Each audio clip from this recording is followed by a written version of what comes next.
Shalom, shalom. First and foremost, I'd like to give all praise, honor, and immense glory unto Yahweh, Ba'ashem, Yahushai, Ba'ashem, Rachak, Kodash. Double honors to my elder apostles of Great Millstone, and peace and salutation to the hopeful elect, the Bacharium of the house of David that's been preordained, predestined to get delivered in these last times and to be the ruling governing body of the nation of Yasha'Allah. So, this is from Sky News Australia. Okay, rumors of war. Last week, you had the almost invasion of China going into Taiwan. Okay, and how Australia was potentially about to step in forward in defense to Taiwan. All right, so I'm gonna play this video, get some scripts. All right, it says absolutely credible Xi Jinping will take Taiwan by force during his leadership. It is absolutely credible to say that President Xi Jinping's primary purpose, hopefully I said his name right, for his military is to have the capability to take Taiwan by force and will likely occur during his leadership, according to the ASPI's Michael Showbridge. Okay, so I'm going to play this clip. All right. But with China attacking countries sort of under the radar in this grey zone, like with cyber warfare, would it ever cross a line where we finally decided enough was enough and we must fight back? How would a war in our region actually start? I was joined earlier by Michael Shoebridge, who's worked in our national security agencies, is now Director of Defence Strategy and National Security at the Australian Strategic Policy Institute. Michael Shoebridge, thank you for your time. Can you tell me first, how likely is this war that we're told is coming, possibly, given that Taiwan has got 5 times more military than we do and has got far more advanced weaponry than we do, and if China did invade, even taking the world reaction out of the equation, it's going to be very bloody? Well, Andrew, it's something that the Chinese government has been designing and building the People's Liberation Army to do. So if you wanted to know what's the first priority that Xi Jinping has for his military, it's to have a military capability to take Taiwan by force. So I think that's the first thing to bear in mind. Second thing is that he's said publicly that solving Taiwan and unifying it with the mainland is not a problem that can be passed on to the next generation. It's a problem that the current generation, i.e. during his term of leadership, must solve. So it's absolutely credible that China could do this, but there are things we can do to deter them. Well, the deterrence, I would imagine, is a united front, but at what stage do we actually get involved? Does America, does Australia actually send any military help? Because let me wargame with you. I mean, China right now is sending planes regularly into Taiwanese airspace, whether to freak them out, test the defences, whatever. It's also launching cyber attacks on Australia as well, of course. We don't go to war over that kind of provocation, so then China will step it up. Say it cripples Taiwan with massive cyber attacks, knocks out its electricity, its trains. Is there a... And you just heard the key word is cyber attacks. And this happened a week prior. And this man was speaking about cyber attacks. And what happened on Saturday was a major pipeline, the Colonial Pipeline in the East Coast, was cyber attacked, all right, by some so-called, I'm quoting my fingers, criminal gang from what I've been reading, all right, called the Dark Side, okay, ransomware. And I guess they attack big corporations and give a cut to charity, all right? But we know everything's a psyops. Even this with China, because the international banking families are and rulership. Okay, this is part of their new world order. They want order out of chaos. Okay, and we're not ignorant of Satan's devices. All right, let me get that. Let me get this scripture because this man just mentioned cyber attacks, and then that just happened. All right, to one of the major pipelines in the East Coast.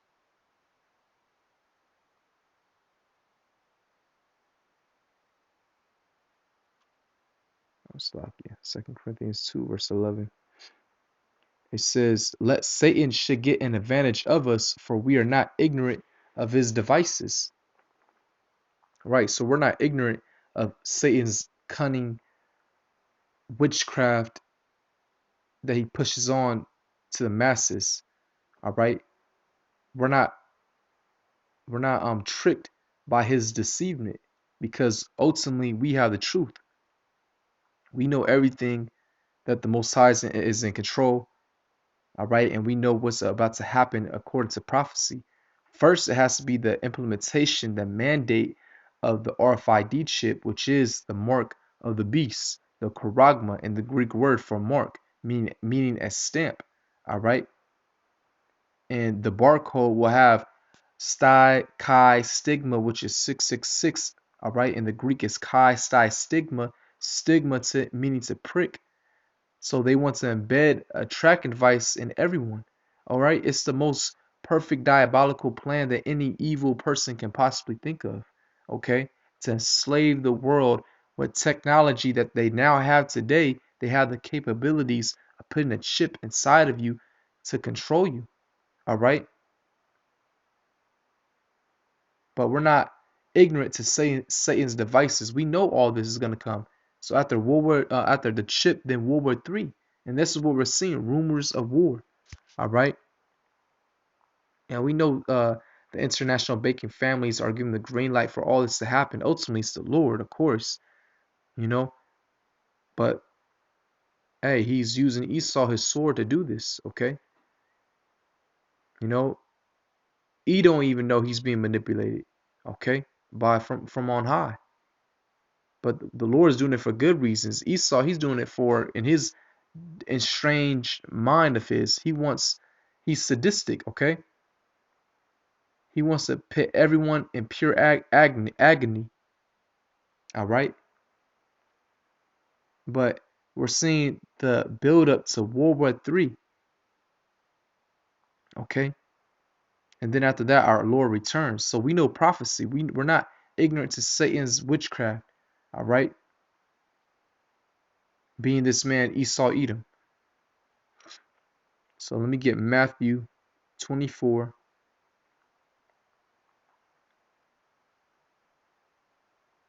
Let me see.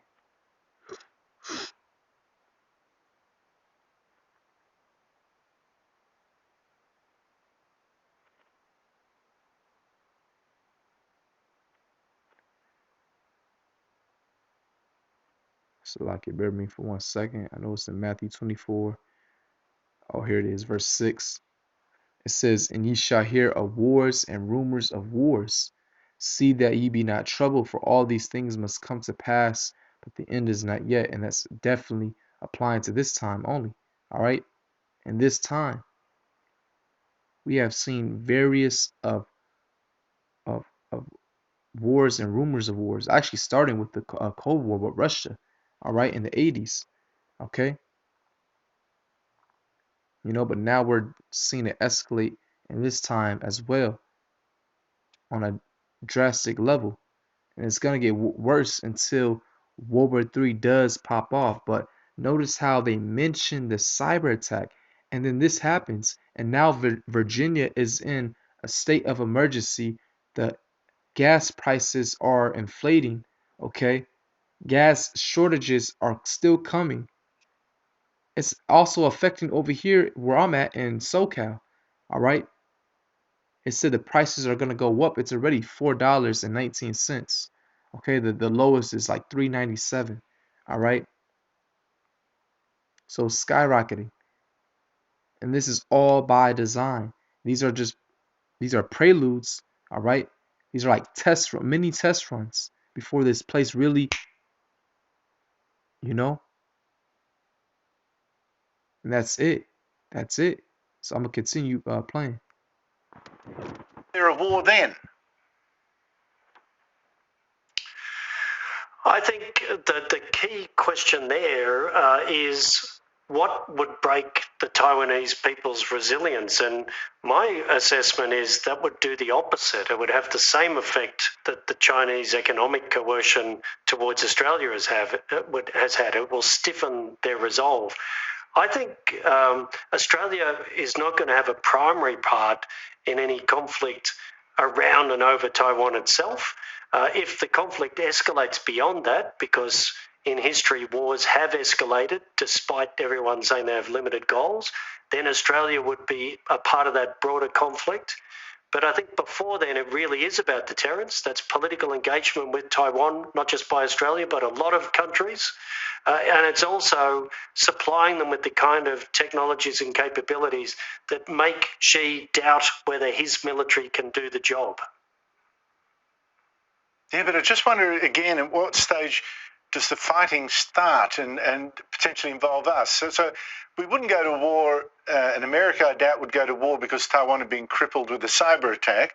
Say then there's a fomenting of a revolution in Taiwan, a so-called revolution by Chinese sympathizers, which no doubt it's got throughout the country. They then call for help from China. Is that how a war breaks out then? Or do we even get involved in those circumstances? It could be, but I think if you look at world history, the way wars start is by unexpected escalation. So, think about a US naval task force going up through the Taiwanese Straits and a PLA aircraft getting a rush of blood to the head and deciding to turn its active radar on, that is the step before you launch a missile, and then a miscalculation between the two. This is the way escalation happens. Now, if there is a war, and we're told by an American admiral, could be in 5 years, we're told by former SS boss that it is likely. How prepared is our army? As I said, Taiwan, which has got a population just under our own, has got 5 times as many military as we do. It doesn't strike me that Australia's prepared for that much. No, but I think you're right to say Australia is not going to be at the tip of the spear. It really is a matter of working extremely closely with our US ally that will be at the tip of the spear. And it'll be that classic thing about what are the particular things that the ADF has that are valuable in that. So it's not, I don't think the army is really in that scenario. Now, Michael, several years ago, before China suddenly became... But we know through prophecy that all these troops, according to Joel, the third chapter, they're all being built up with their military might, the military technology. All right, one of the capabilities is the ICBM missiles, but they're all going to be, drafted. They're all going to be placed in the Middle East, Armageddon. All right, as it says in Revelation, the 16th chapter, the great and almighty day of Yahweh by Hashem Yahushai. All right, so that's where they're all going to be gathered. And you just had in the Persian Gulf, or in the Strait of Hormuz, all right, which is located in the Persian Gulf. All right, it was a Coast Guard, a U.S. Coast Guard, and they were firing 30 warning shots. All right, against a Iranian uh, Coast Guard Navy vessel. Okay, so hey, this is big because Iran is very essential in this whole thing starting. Okay, popping off. But we know the RFID chip has to come. But we're just getting the prelude. Okay, we're seeing the real. We are witnessing the real buildup for World War III. All right, brothers, this is amazing. This is, this is, man, this is crazy. This is, we're really living out the scriptures. You know, this is it. But we know, we have faith. We already know this was gonna happen, but it's actually happening. It's a whole nother feeling.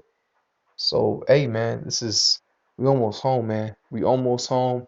We at the end of this era, and it's gonna be an era where we're gonna rule forever. Don't get afraid. Just remember, Yahweh Ba'Shem Yahushai got us, man. All right, Lord willing. But He's gonna bless the whole nation. All right.